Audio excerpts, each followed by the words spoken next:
I am the eldest son, and you knew that living with my mother would be a possibility when we got married, didn't you? You never mentioned that when we first tied the knot. My husband Robert had moved in with my mother-in-law earlier than his sister, and after selling his family home, he left me with the sole responsibility of taking care of her. I'm a stay-at-home wife, and he must have planned this for a long time. My name is Laura, and I'm a 46-year-old housewife. Robert is 44 and works for a decent company as a subsection manager, often boasting about his Ivy League education. We have 2 sons, making this a family of 4. But now, with our youngest son having graduated from college this summer and moved out, my husband has started acting on his own. We're going to take in my mom soon, he declared. Hearing this for the first time, I was shocked. My mother-in-law lost her husband, my father-in-law, last year. Considering they did everything together, I had been concerned about how deeply this loss must have affected her. But living together suddenly, anyone would be surprised. Robert implied that I had plenty of time since I'm a stay-at-home wife. He instructed me to visit my mother-in-law every day and talk to her. I argued that daily visits might exhaust her, but Robert's aim was clear. He wanted us to get along through frequent visits, making it easier for him to implement his plan of us living together. My mother-in-law's house is a stylish, standalone home built by my late father-in-law in a popular suburban area of Chicago. If put up for sale, there would certainly be many buyers willing to pay a great price. Robert had his eyes on this house. By living with my mother-in-law, he wanted to gain the right to do whatever he pleased with it. A few days later, Robert came home looking irritated. Apparently, his sister had contacted him. "You have been visiting my mom, haven't you?" he said, roughly throwing his coat at me. "Yes, about once every 3 or 4 days, I replied, hanging his carelessly thrown coat on a hanger. "My sister visited Mom today for the first time in a while," Robert said, his tone sharp. "She said the entire house was a mess from the kitchen to the bathroom. You have been cleaning up over there, haven't you?" I was irritated by his insinuation that I might be lounging around and snacking while visiting my mother-in-law. "Of course I've been helping with the chores and shopping. I've even organized the fridge before leaving," I said, trying to keep my composure. Robert laughed scornfully. "Well, I guess this is the most I can expect from a housewife," he said, glancing around the living room. It hadn't been long since our youngest son moved out, so the room wasn't spotless, but it was far from being messy enough to disrupt our daily lives. Robert has a nasty habit of nagging me about being a full-time housewife whenever he's in a bad mood. He always picks on the smallest things. If I stay silent, he assumes he's won the argument and his mood improves as he believes he's triumphant. I often wonder if belittling me is really that satisfying for him. When he comes home tired from work, he demands, "Get my dinner out on the table already." Seriously, can't you do anything without me telling you? This was typical of Robert, always trying to assert his dominance. One day, I received a call from my sister-in-law. She had apparently had a conversation with Robert and told me, "Robert insists that if he moves in with Mom, he should be able to sell the house and keep all the money for himself." "Laura, are you planning to move in?" She offered to take our mother-in-law, and if I had any hesitations about living with her, I told her we had just started discussing the possibility recently. She responded as if she had her own schemes in mind. "So it's not confirmed yet then," and hung up. When I told Robert about this conversation, he became furious. "Why did you reveal our plans without asking me?" he barked. I replied, "This is about discussing our mother's future, isn't it? You make it sound like a property dispute." He gave me a scornful look and sneered, "I really hate dealing with idiots who can't think straight. This is the real dynamic of our relationship. Robert belittles me for being a housewife and a high school graduate, always trying to make me submit to him. When we got married, I was drawn to his confidence and reliability, but those traits have morphed into what I loathe about him. What's worse, he occasionally boasts about marrying an older woman, mocking me for being 2 years older and not having a college degree. He pushed me into being a housewife, claiming no one would want to hire a high school graduate. Ever since our children moved out, I've been feeling more and more stress about my interactions with Robert. To be honest, I feel like I've reached my limit with this marriage. Robert, oblivious to my feelings, likely wants to move in with his mother as soon as possible, probably aiming to pocket all the money from selling her house. He doesn't seem to consider how his parents might feel about their home being sold or the memories they've built there. Amid these conflicting family interests, I encountered a shocking reality. It began with a call from my mother-in-law, who had sprained her ankle. She said her room was a mess and needed help cleaning it up. Although several days had passed since my sister-in-law's last visit, I figured that's what she was talking about the other day, so I responded lightly, "Sure, I'll come over." It didn't seem like she had informed Robert, but she assured me I didn't need to let him know either. So I visited her the following day with a light heart. I rang my mother-in-law's doorbell and heard her shout, "It's open," from the yard. I turned the knob and stepped inside. An unpleasant odor was immediately noticeable. Dust had accumulated in the corners of the corridor, and towels and discarded socks were scattered around. The stench grew stronger as I entered the living room, where a stack of cushions was piled on the sofa. "Mom, are you here?" I murmured, wondering if she had gone somewhere. Then I heard, "I'm here," and followed the voice. I found my mother-in-law buried in the cushions on the couch, which seemed to be adjusted for comfort. The cushions were piled so high that I hadn't noticed her at first. "Excuse me, Mom, are you all right?" I called out as I approached her. The peculiar smell grew stronger. Trying not to gag from the smell, I searched for its source. "I'm okay. I just piled up the cushions because it's comfortable." She laughed heartily. I realized the source of the smell was my mother-in-law herself. With all my might, I tried not to pinch my nose and asked, "How's your leg? Were you unable to bathe because it was inconvenient?" She replied, Yes, about that. I healed quickly, but after a few days of not bathing due to the pain, I couldn't be bothered to take a shower." "Do I smell?" I refrained from answering directly and said, "I will clean up," then proceeded to open all the windows in the house. My mother-in-law certainly needed a thorough bath. Thinking this, I headed to the bathroom. The bathtub was filled with some water and left as is, with a lid half submerged. Soap scraps and towels were muddy in the wash basin, and the mirror was foggy and dirty. I couldn't remember the last time it had been cleaned. I wondered if my sister-in-law hadn't visited recently. How could this place be neglected for so long? For now, I cleaned the bathroom, filled the tub with fresh water, added some lemon bath salts for fragrance, and told my mother-in-law, "I've just cleaned the bathroom and prepared a bath for you. Please take a bath first. Meanwhile, I'll air out these cushions." The kitchen was in an appalling state, but the rest of the rooms only had a few layers of accumulated dust.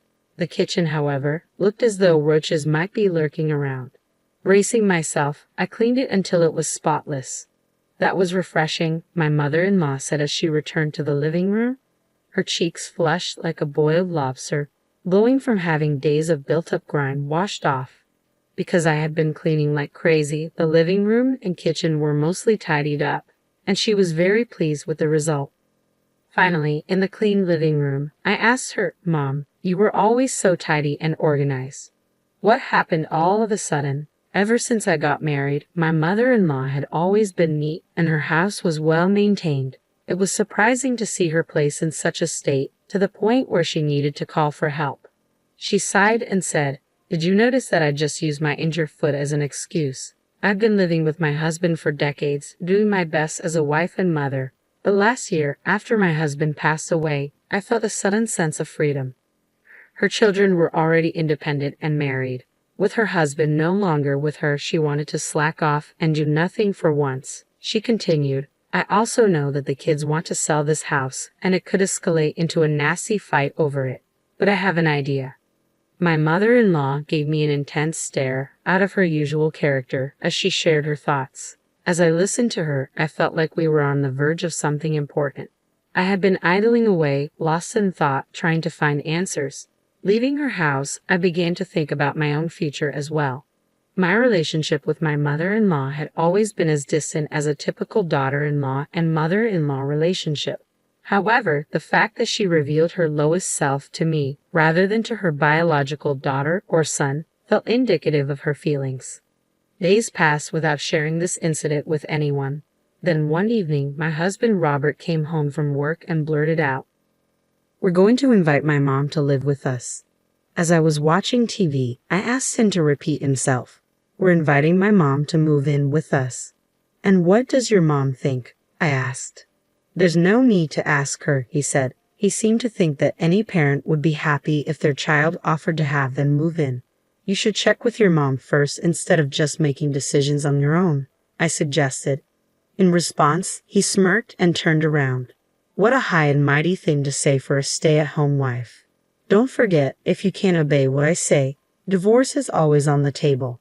Seeing his face, I felt at my wit's end. He knew that, as a housewife nearing my 50s, I wouldn't be able to make it on my own if we divorced, which is why he was threatening me. He was attempting to stir up my anxiety and manipulate me at his will. But I had an unexpected savior, and unbeknownst to my husband, my life was about to take a dramatic turn. I ignored his provocative comment, finished dinner, and went to bed. My husband, feeling that he had completely cornered me with his divorce threat, was in a good mood. He was probably thinking of inviting his mother as planned, sweet-talking her into selling her house, and pocketing all the money for himself. The next morning, however, everything changed. I packed my belongings and left the house. When Robert came home to find an empty house, he seemed startled and began calling me incessantly. I read his incoming messages without responding, just to ensure he wouldn't cause any trouble by reporting me to the police. One of his messages read, "Are you so against living with my mom? But if we live together, the house will be ours. Don't you see how great that would be?" My suspicion was right. His interest wasn't in staying with his aging mother to support her, but rather in profiting off her house. I shared this with my mother-in-law. She looked a little sad, and it pained me a bit, but she seemed determined and said she would act according to her feelings. Yes, the place I went after leaving my husband was my mother-in-law's house. I took on a job and used her place as my base. Robert, growing anxious since I wasn't responding, blew up my phone with calls and texts. After a week, he contacted my family in Nebraska, and I got a call from my mom. "Laura, where are you? Robert claims that you're with us. He even said he's going to come get you, even though I told him you're not here." I explained the situation to my mother and informed her that I was currently staying at my in-laws' house. My mother-in-law then took the phone, offering a long greeting. For some reason, my mother gave me a word of encouragement, wishing me the best of luck. Eventually, my mother-in-law said, "It's about time," and that night she called my husband. Robert was surprised to learn from his own mother that I was not at my parents' house and immediately came over. Leaving the house so abruptly, "I had no idea you were at Mom's." "What's this about?" Robert blurted out the moment he saw me. Before I could even answer, my mother-in-law spoke up. "More than that, do you even understand why Laura left home?" Taken aback by her sudden question, Robert awkwardly replied, "Well, that was because I said I wanted to invite Mom over. Because she didn't want to live with you, right?" "Why would I be here if I didn't want to live with my mother-in-law?" "Ever thought about that? You see, it wasn't the idea of moving in with her that I disliked. What I hated was you making selfish decisions without considering others' feelings." I continued, "My mother-in-law has her own thoughts and hopes, you know. Despite this, you decided on living together without even discussing it with her. You didn't even consider the feelings of your parents when they built this house. You just want this house because you want the money, right?" Robert clenched his fists and hardened his body, looking down as he listened to our conversation. My mother-in-law continued after me, "What do you really need this house for, Robert? Or is it Laura? If you don't change, you'll lose both. Why don't you cool down for a while and rethink everything?"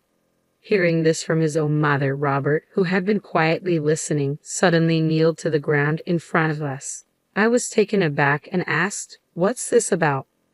"I apologize to Laura and to you, Mom," Robert said, his voice filled with sincerity. "Please, I want to live together again and start anew." Raising his head from his bow, Robert continued, "Mom, will you live with us?" As Robert bowed down again, I looked at my mother-in-law and we shared a knowing smirk. After that, I resumed my life with Robert, but this time, I wasn't a stay-at-home wife anymore. My mother-in-law told her friends about how I deep-cleaned her room, transforming it from a mess from the time she spent lazing around into a sparkling space in just a couple of hours. I continued, "My mother-in-law has her own thoughts and hopes, you know. Despite this, you decided on living together without even discussing it with her. You didn't even consider the feelings of your parents when they built this house. You just want this house because you want the money, right?" Robert clenched his fists and hardened his body, looking down as he listened to our conversation. My mother-in-law continued after me, "What do you really need this house for, Robert? Or is it, Laura? If you don't change, you'll lose both. Why don't you cool down for a while and rethink everything? Hearing this from his own mother, Robert, who had been quietly listening, suddenly kneeled to the ground in front of us. I was taken aback and asked, "What's this about?" "I apologize to Laura and to you, Mom," Robert said, his voice filled with sincerity. "Please, I want to live together again and start anew." Raising his head from his bow, Robert continued, "Mom, will you live with us?" As Robert bowed down again, I looked at my mother-in-law and we shared a knowing smirk. After that, I resumed my life with Robert, but this time, I wasn't a stay-at-home wife anymore. My mother-in-law told her friends about how I deep-cleaned her room, transforming it from a mess from the time she spent lazing around into a sparkling space in just a couple of hours.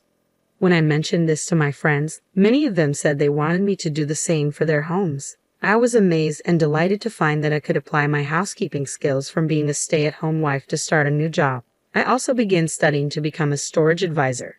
It seemed that Robert had not given up on the idea of living with his mother, selling their house, and getting a large amount of money. He seemed to think that it would become a reality now that my mother-in-law and I were getting along. But there was a surprise announcement from my mother-in-law. Surprisingly, she was getting remarried. "So, I won't be living with you, and I won't be giving up my house either," she said. Upon hearing the news, my sister-in-law congratulated her, although with mixed feelings. I sent my sincere blessings for my mother-in-law's decision. The one who was surprised by my mother-in-law's words and screamed out in shock was Robert. At the same time, he was frantically contacting various people. Apparently, Robert had taken a boating license without telling me and even purchased a small cruiser, counting on the money from selling his parents' house. Now that his plans had fallen apart, Robert was unable to cancel his order for the cruiser, and he seemed to have to work even harder than before. He ended up having to help me with my house cleaning job. As an employer, I'm drilling household chores to Robert and guiding him to clean and polish a great number of my clients' houses.